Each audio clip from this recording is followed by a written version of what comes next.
Hello everyone! Welcome to Inspired Kitchenomics by yours truly, Chef Joy.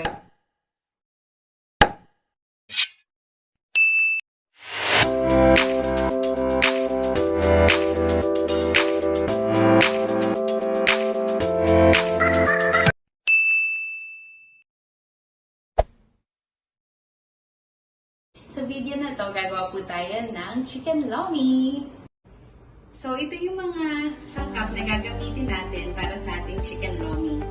First, chicken liver, kikiam, fish ball, ng ating chicken broth, ating fresh noodles, garlic, sliced onion, carrots, cabbage, and 1 egg. Siyempre, ang ating salt and pepper and oil for sauteing. Simulan na natin. Ilang tayo sa ating pot ng oil. Ang unahin ko is saute yung ating liver.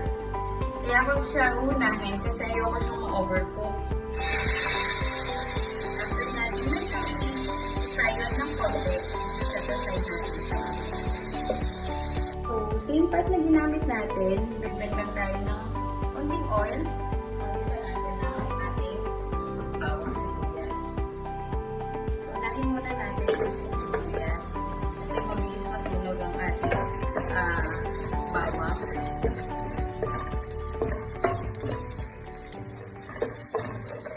Natin yung ating chopped garlic.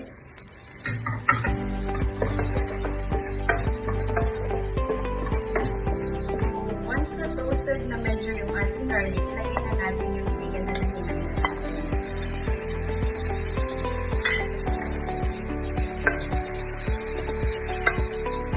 Ito, ilagay natin siya ng konting salt.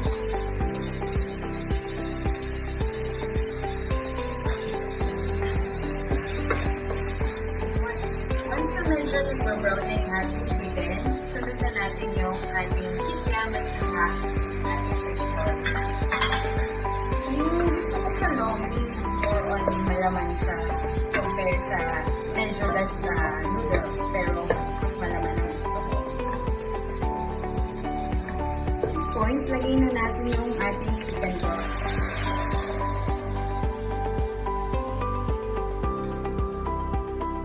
So, hayaan lang natin siyang kumulo for at least 10 minutes and dadagdagan pa natin siya ng pag-tubig maya-maya.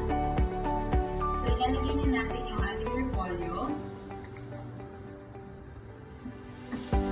At ituloy ko na yung liver na sinatay natin kanina. So, ilalagay natin.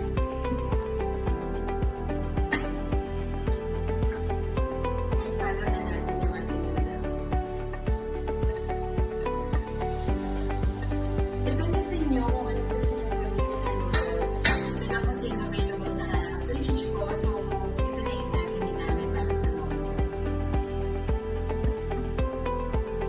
So, lalagyan lang natin siya ng cornstarch. Natin muna ko sa tubig.